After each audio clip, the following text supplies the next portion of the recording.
Hola amigas, amigos del portal del Villegas, y para los que recién se dan una vueltecita por este portal, bienvenidos. Aquí van a encontrar, bueno, comentarios de algunas cosas, exámenes, análisis hasta donde puedo en el tiempo que permite un programa como este.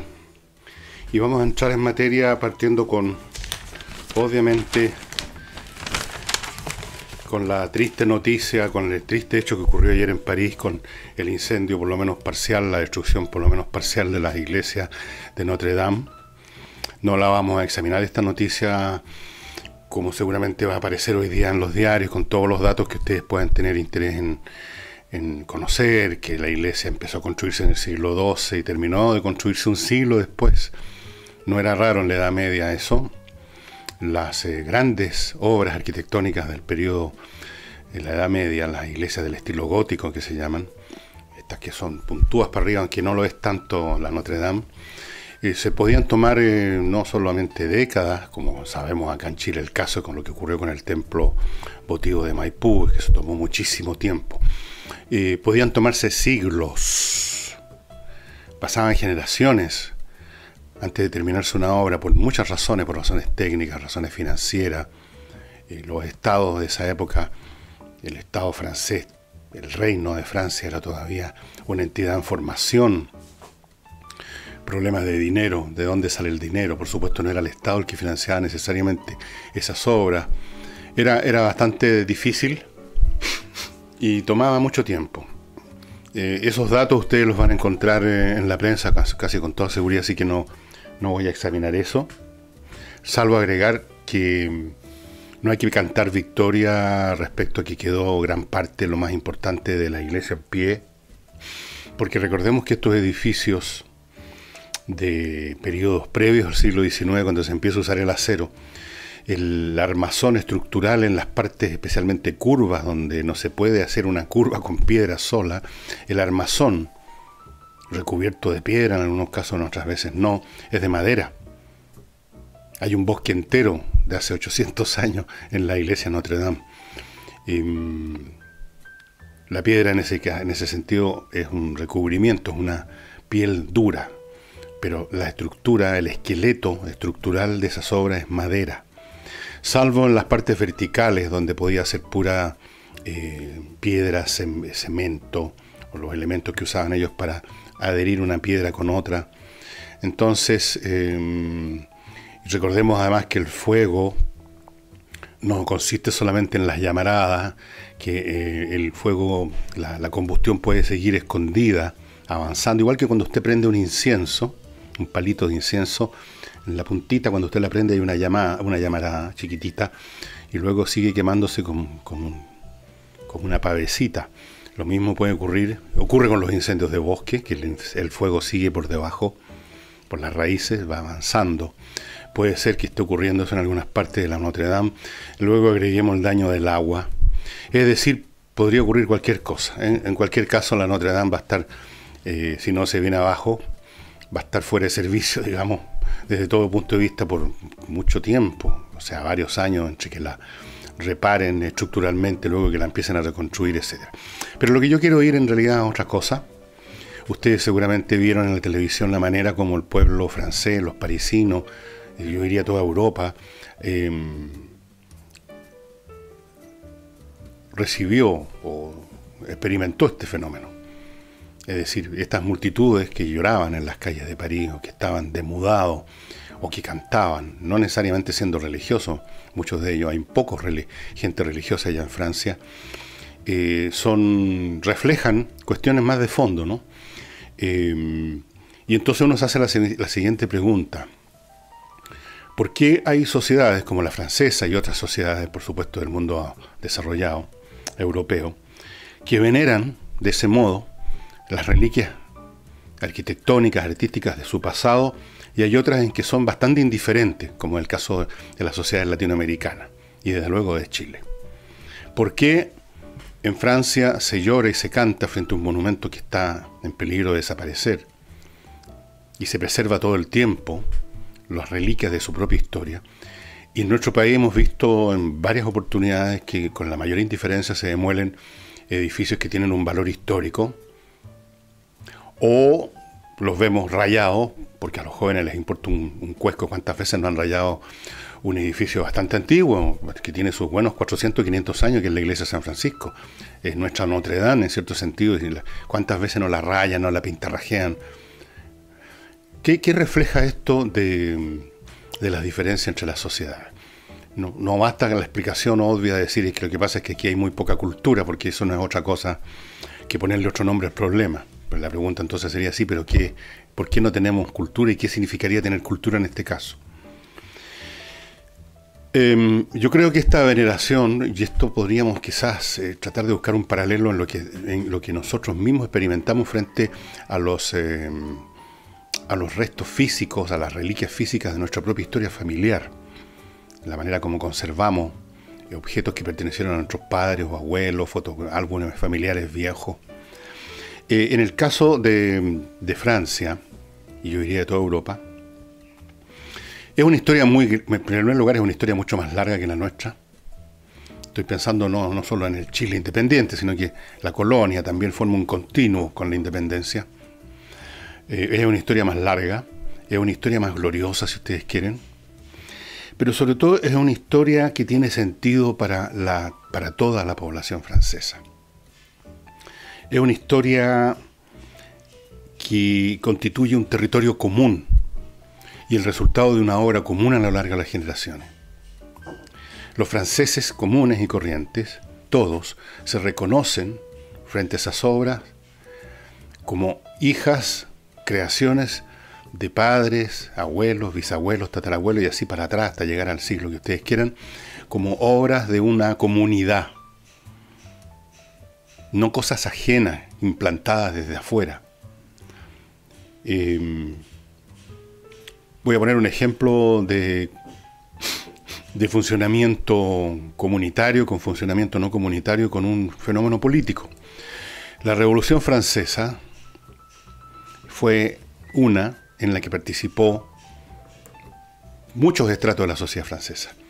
Hubo nobles que se sumaron a la revolución, desde luego gran parte, si no casi toda la burguesía francesa, digamos esas castas profesionales que no eran nobles, pero que pululaban en París, en la provincia también. Participó el pueblo llano, especialmente en París, y en la provincia también participaron, aunque en forma contra la revolución, pero participaron. Se sintieron parte del proceso para apoyarlo o combatirlo. Fue un fenómeno colectivo. Fue como ustedes quieran definir la Revolución Francesa, fue un proceso de autoría común de una comunidad. Si pensamos ahora en la independencia de Chile o de cualquier otro país latinoamericano, encontramos que es un proceso, una acción iniciada por una capa mínima de la población.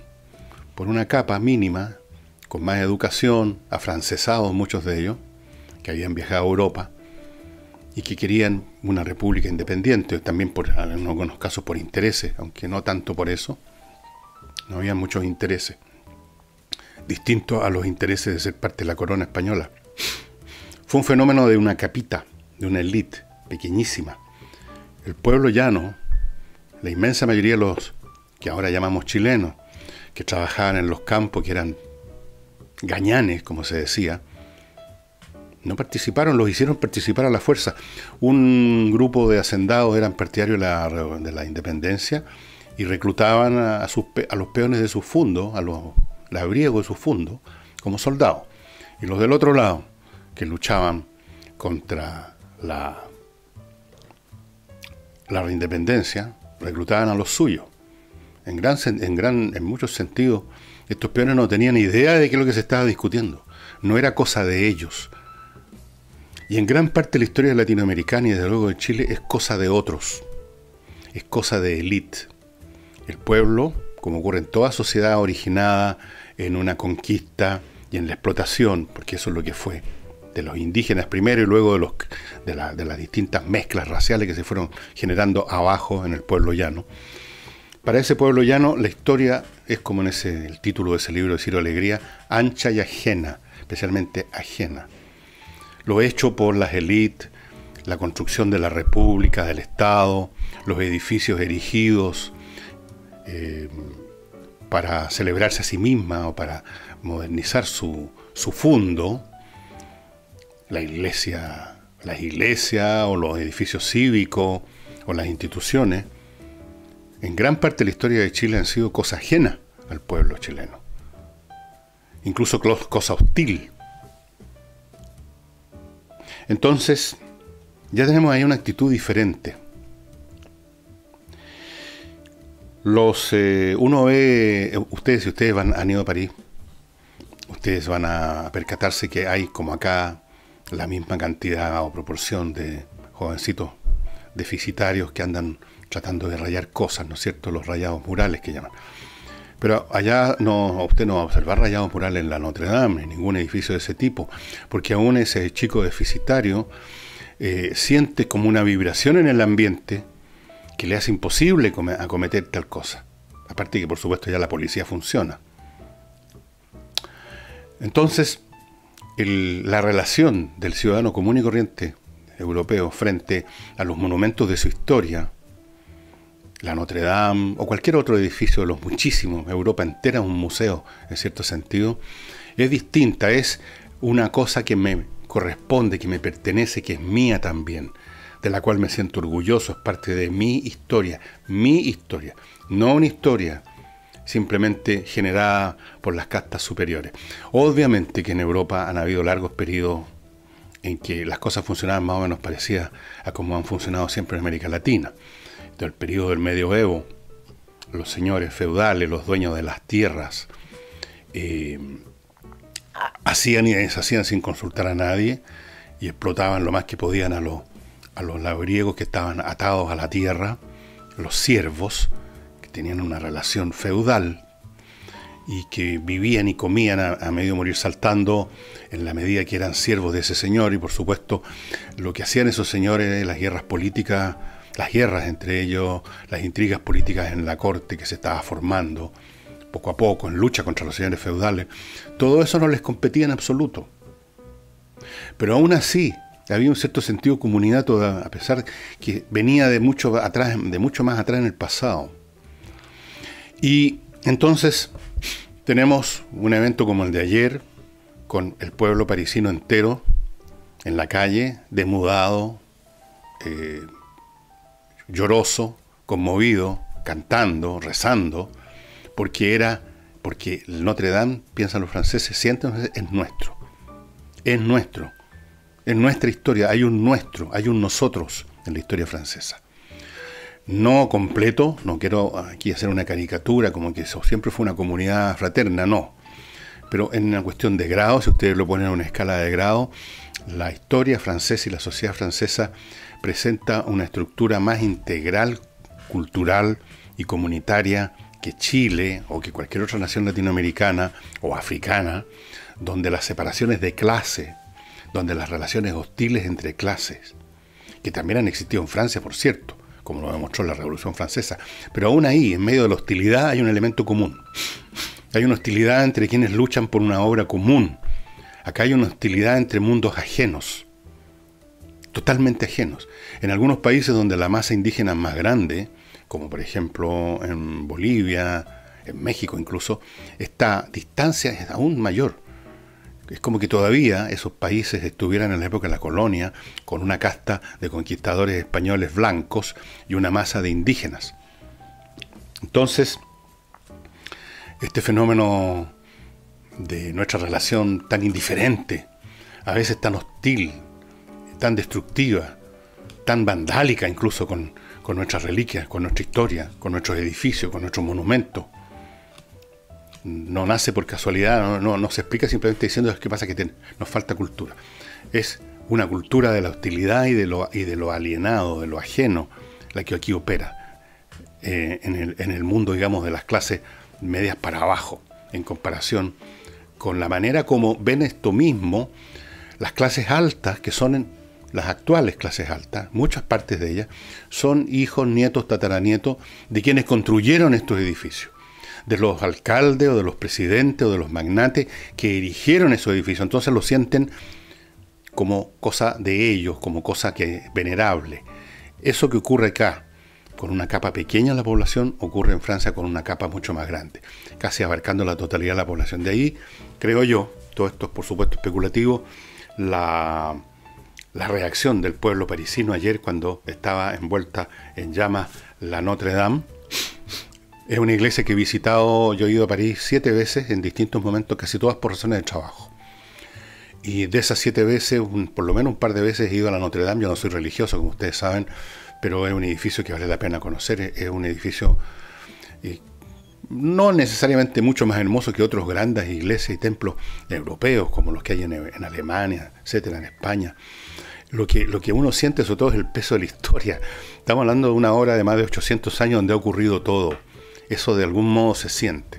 Eso es lo que sienten, entre paréntesis, todos los europeos con sus propias obras materiales. El peso de la historia, de nuestra historia, piensan ellos. Y con toda razón.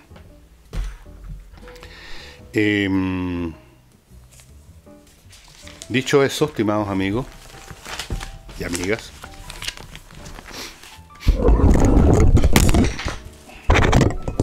bueno, estos son los accidentes que pasan cuando uno tiene un equipo de aficionados nada más. Vamos a nuestros sponsors. Todos podemos tener y vamos a tener o hemos tenido algún pleito civil, por ejemplo en temas de herencia, que ayer no se los mencioné, se me olvidó. Los temas de herencia son bastante complicados. ¿Quién no ha visto el espectáculo patético, penoso y despreciable, diría yo, de gente que incluso son familiares dándose de cuchillazo por lo que dejó el fallecido? ¿Quién no ha visto disputas por herencia? ¿Quién no ha visto o no ha podido o no está en la posibilidad de tener que ver problemas relacionados con contratos?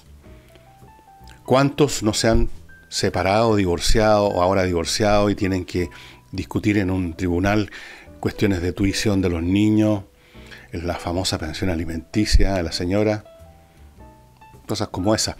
Hay un montón de temas civiles que eventualmente pueden llegar a tribunales y ahí es donde usted necesita los servicios de gente que sepa. Y ahí es donde aparece Salinas y Ojeda, que es una oficina, un bufete de abogados que se especializan en temas de esta naturaleza, no penales, no laborales. Ellos se especializan en este tipo de dependencias y como se especializan y llevan tiempo en esto, son expertos y tienen una alta, muy alta tasa de éxitos. No acuda a cualquier abogado que alguien le recomendó, la gente le gusta recomendar a alguien que han usado ellos, aunque sea pésimo, o a un amigo, el colegio, no sé. No, póngase en manos de gente que sabe. Cuando uno está en un pleito no se puede jugar con las cosas, no se puede jugar a la ruleta rusa, en este caso la ruleta jurídica. Haga uso de los servicios de Salinas y Ojedas, converse con ellos, tiene en este momento un pleito y póngase en manos de estos especialistas en ese tipo de situaciones. Les quiero recordar también que ya se viene el Día de la Madre, que es el 12 de mayo, y se me hace difícil imaginar un regalo más hermoso y más a cuento para una señora de edad, la mamá, que una joya. Una joya es un artículo de valor intrínseco que no se gasta, que puede durar por siglos, milenios, hermoso, que se usa. Es un súper regalo, una joya. Y si va a regalar una joya, hágalo recurriendo a bowmex.com, que es la tienda online de joyas más grande de Chile. Y más importante que el porte, tiene las joyas más hermosas de Chile, porque además de estar hecha obviamente en metales preciosos, como toda joya de verdad, están con diseños que usted no va a encontrar en ninguna otra parte. Los orfebres que han trabajado las joyas de Bowmex son artistas. Y si usted no está seguro de lo que le estoy diciendo, entre al sitio de bowmex.com y vea. Son realmente joyas preciosas, toda la variedad de joyas, anillos, pulseras, collares, qué sé yo, joyas hermosas en bowmex.com y con un 30% de descuento. Esto tampoco lo va a encontrar en ninguna otra parte. bowmex.com. No pierda más tiempo pensando qué le puedo regalar a mi mamá. A ver, ¿qué le regalé el año pasado? Ya tiene de esto, ya tiene lo otro. Una joya. Quizás su mamá ya tiene joyas, por supuesto, pero las joyas se pueden acumular y no hay ningún problema. Tener más joyas, tener más anillos, a las mujeres, a las señoras les gusta. Entonces,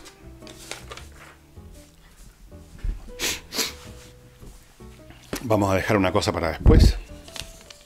Y yo toqué ayer largamente el tema de la corrupción. Les pregunté a ustedes abundantemente sobre eso y me respondieron masivamente, haciéndome ver que sí, que estamos en corrupción.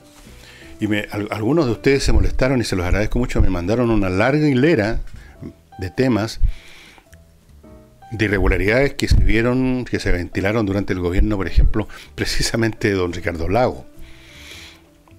Y antes y después. Una es larga, pero si tenemos mala memoria. Yo también tengo mala memoria.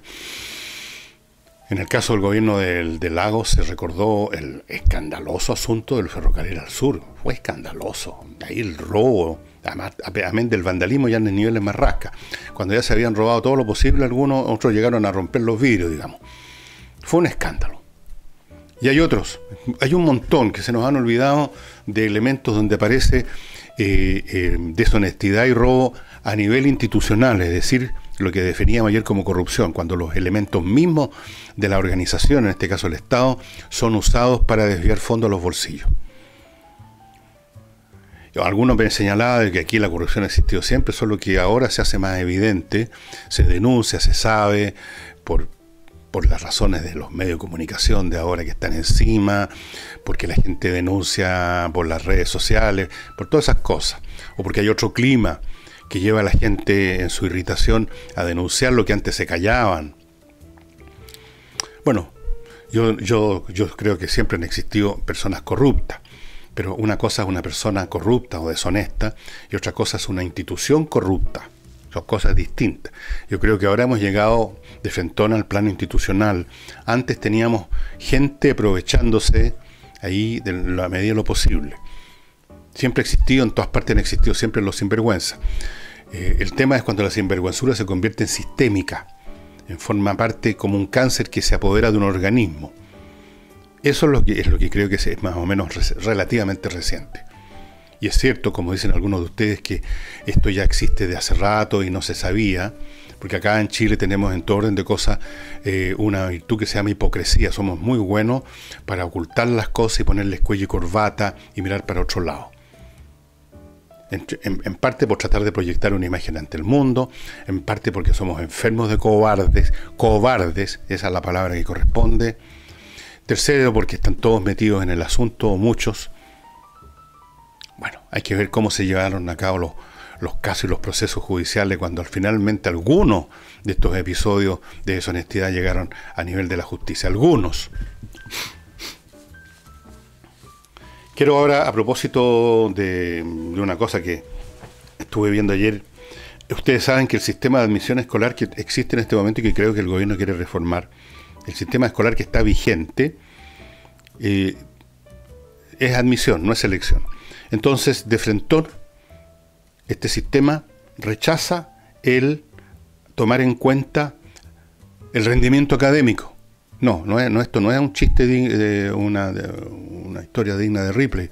Una selección o una admisión a una institución de educación deja de lado el tema del rendimiento académico, deja de lado el esfuerzo que ha hecho la familia por tratar de poner al cabro en el mejor lugar y deja de lado si esa familia tiene afinidad con el modelo escolar de ese establecimiento.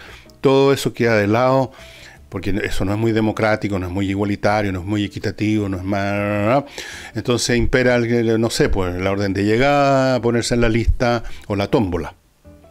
A mí me parece increíble, o sea, el mundo ha puesto al revés.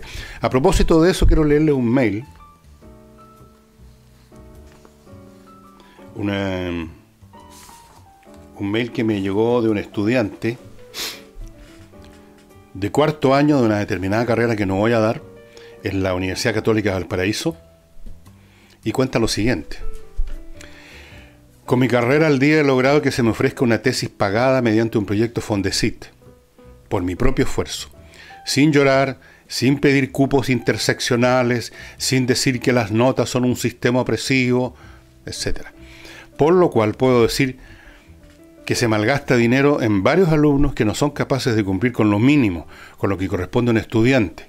Durante estos 4 años que lleva en la escuela de XXX, he presenciado un sinfín de estupideces por parte de mis compañeros de generación, beneficiarios de la gratuidad. A modo personal, soy beneficiario de una beca, la beca Bicentenario, la cual me la dieron por situación socioeconómica, mis notas y mi PSU. La gran mayoría de mis compañeros cuentan con el beneficio de la gratuidad. Durante el transcurso de la carrera, por problemas de índole personal, reprobé un ramo. ¿Acaso eso significó atrasarme en mi carrera? No. La respuesta es no. Volví a tomar el ramo al semestre siguiente y lo aprobé con éxito con una nota decente, no siendo el único caso entre mi generación, y con otros ramos otros compañeros han logrado lo mismo sin atrasarse. Entonces, pregunta este joven, ¿quiénes realmente se atrasan en la carrera? Una de las posibles respuestas es aquellos que no estudian, aquellos que patean el ramo hasta que no da más, aquellos que no van a clases y un largo etcétera. Es lo que he visto, lo que me han contado mis propios compañeros de por qué no aprueban el ramo. Se tiene un discurso para la galería sobre la indefensión de los estudiantes y otro para los compañeros, o compañeres, ahora dicen, ¿eh? Total, que da un año más. He visto docenas de compañeros que tienen el beneficio de la gratuidad, a los cuales se les paga hasta la matrícula, y son estos mismos quienes no son capaces de levantarse a las 7 de la mañana para estar en clases a las 8. Son los mismos que veo en asambleas proponiendo un paro reflexivo por el acoso o alguna otra estupidez, fuera de lo que concierne a los temas de la propia universidad. Son los mismos que no entregan los trabajos en la fecha correspondiente. Son los mismos a los que veo llorando a final de año. Son los mismos que veo pidiendo que se baje la escala, porque no les da ni para un rojo, etcétera. Ese es el clima que termina imperando, que ya está imperando en establecimientos educacionales, cuando los conceptos razonables de selección, de jerarquía, de premiar el esfuerzo y castigar la flojera se echan a un lado porque se consideran clasistas, reaccionarios, inequitativos, y empieza a imperar los estándares de la mediocridad elevada a un gran y alto valor. La mediocridad convertido en el estándar.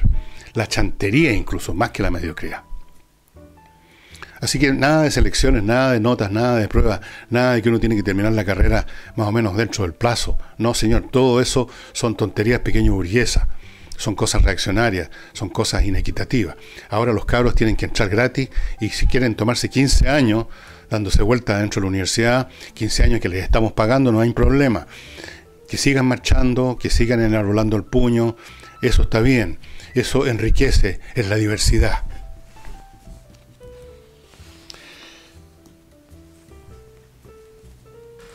Y aquí hay otra cosa relacionada con el control de identidad. Recibo muchas de estas cuestiones, entre paréntesis. Dice, estimado Fernando, el día miércoles fui invitado al estadio a ver un interesante partido. Mi sorpresa fue que al ingresar al recinto, unas gentiles damas, seguramente carabineros, ¿no? Claro, te revisan el cuerpo pieza a cabeza, te solicitan el carnet de identidad y luego debes pasar por detectores de metal para que nada se escape y pueda atentar contra el espectáculo. En ningún momento me sentí ofendido ni menos menoscabado ante el riguroso control que era beneficioso también para mi seguridad. Me asalta una duda. Los, entre comillas, honorables que se oponen al control de identidad menor de 14 años, ¿sabrán que esto se hace permanentemente los fines de semana y frente a cualquier espectáculo en los estadios? Yo no sentí a la salida que se me haya mancillado, que se haya manchado mi honor, tampoco me generó un shock postraumático. Esto demuestra que los parlamentarios encerrados en su burbuja no saben lo que ocurre en la vida cotidiana y siguen enfrascados en pelear entre sí por asuntos triviales. Y luego aquí hay otro mail que voy a leer también, que tiene que ver con Valparaíso. Yo acuerdo que yo mismo les pedí, así que dice que después de algunas observaciones sobre mi persona, que yo agradezco y que me parecen bueno, dice: hace unos días usted se refirió a la triste situación en que se encuentra Valparaíso, lo cual se ha acentuado con la lamentable administración del alcalde Sharp. A este respecto le quiero aportar el caso de la expropiación por parte del Serviu de 6 locales comerciales ubicados en la esquina de las calles Avenida España y Peilé, o Pellé, frente a Inacar. Estas expropiaciones perjudicaron a modestos comerciantes que tenían ahí su fuente de ingreso, y la guinda de la torta fue que en el terreno que quedó disponible se instaló un remedo de plaza, porque ni ese nombre merece. En el lugar hoy puede verse basura, árboles secos, tierra y abandono, evidenciando que además los que se adjudicaron el proyecto se ganaron sus pesos por una porquería. Y me envió fotos que efectivamente revelan exactamente eso, que es bastante usual en Chile, ¿eh? Por ejemplo, bastante usual esto de inaugurar una plaza cortando una cinta, con televisión, con todo, pero luego no se organiza la manera de mantenerla y al cabo de muy poco tiempo se convierte en eso que dice este señor, en un sitio eriazo, en un basurero, en un lugar donde van a fumar los drogadictos, donde los mercaderes de droga venden, se convierte en una porquería, exactamente. Bueno, no digo más.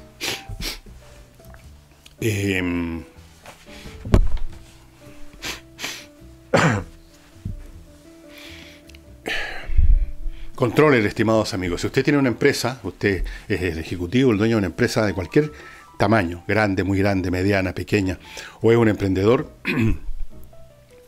ya sabe o se está enterando de que la parte complicada para mantener una empresa es la administración contable, el pago de impuestos, el pago de, qué sé yo, los elementos de la contabilidad que hay que estar haciendo todo el tiempo, la auditoría, la gestión, los procesos. Todo eso es complicado y muchas veces uno lo hace mal o lo hace mediocremente y se arrastra de esa manera por mucho tiempo. Póngase en manos de Controller. Controller es una empresa organizada por varios contadores auditores que vienen de una larga experiencia en grandes empresas internacionales, 20 años. Fundaron Controller y ofrecen este servicio a empresas de distinto tipo de hacerse cargo de esos procesos y de entregarle un producto de boutique personalizado que le permita hacer mucho más eficiente su gestión administrativa, pagos de impuestos, todas esas cosas. Y hay planes para todas las empresas, incluyendo los emprendedores, los que están empezando. Tienen planes para ellos también. Lo primero que hace esta empresa Controller es una evaluación general de cómo está funcionando lo suyo, y es gratuita y le van a dar ya recomendaciones.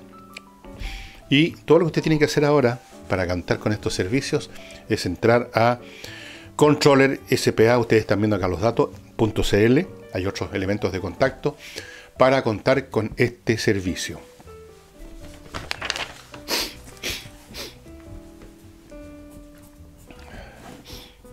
A propósito, ahora terminando ya el programa, quiero, en lo que valga, que no vale nada, probablemente mis felicitaciones no significan nada, no producen ningún efecto en este mundo, lo que yo hago o deje de hacer, pero igual quiero felicitar a la jueza Romy Rutherford, que está a cargo del tema de las irregularidades en las Fuerzas Armadas. Ayer acaba de detener, ayer o anteayer detuvo a un general activo que está metido en este asunto. Yo mencioné ayer en el caso de las instituciones que están involucradas en este tipo de cosas, que hay que hacer como los médicos cuando ven la gangrena, hay que amputar en grande. Y eso parece que es lo que está haciendo la jueza Romy Rutherford. Me imagino las presiones que debe sufrir a todo nivel, desde mail, teléfonos, amenazas, promesas, comentarios desagradables, algunos agradables también. Espero que este le parezca agradable si llega a conocerlo. La felicito, señora Rutherford, por su valentía. Hay que ser bien valiente en este país para enfrentar... Bueno, y no sé si este sábado, pero falta mucho, o mañana en algún momento voy a dedicar un poco de tiempo para examinar un tema, un episodio, una situación que ocurrió hace más de un siglo, en abril, en este mes, el 15 de abril de 1912, cuando se hundió el Titanic. Muchos de ustedes habrán visto la película. Hay mucho y muy interesante que decir sobre el Titanic. He visto un montón de reportajes. Les voy a contar un poco que mi primera la primera vez que yo me comuniqué frente a otros, o sea, hice una acción comunicacional, llamémosla así. Ya se ha convertido en mi trabajo por años ya. Fue cuando era niño, en preparatoria. Y el profesor que tenía en esa época, que entiendo que ha fallecido lamentablemente, el profesor Osvaldo Benítez, supo que yo había estudiado el tema, lo había leído en esos resúmenes de libros que estaban al final de la revista Reader's Digest, ¿se acuerdan ustedes? Y era un resumen del libro Una noche para recordar, y que es la noche en que se hunde el Titanic, y me hizo exponer la historia a todo el curso. Me acuerdo perfectamente de esa mañana en que hice eso. Es una historia interesante además porque plantea un tema que yo discutí acá con ustedes el sábado, el tema de la causación. ¿Qué es la causa? Y los accidentes, como lo del hundimiento del Titanic, son muy eficaces para analizar el tema de la causa, porque por definición un accidente es algo que se sale de lo corriente, de lo que es esperable, el curso normal de los acontecimientos, y por lo tanto se asume que algo tuvo que haber causado esa salida de madre.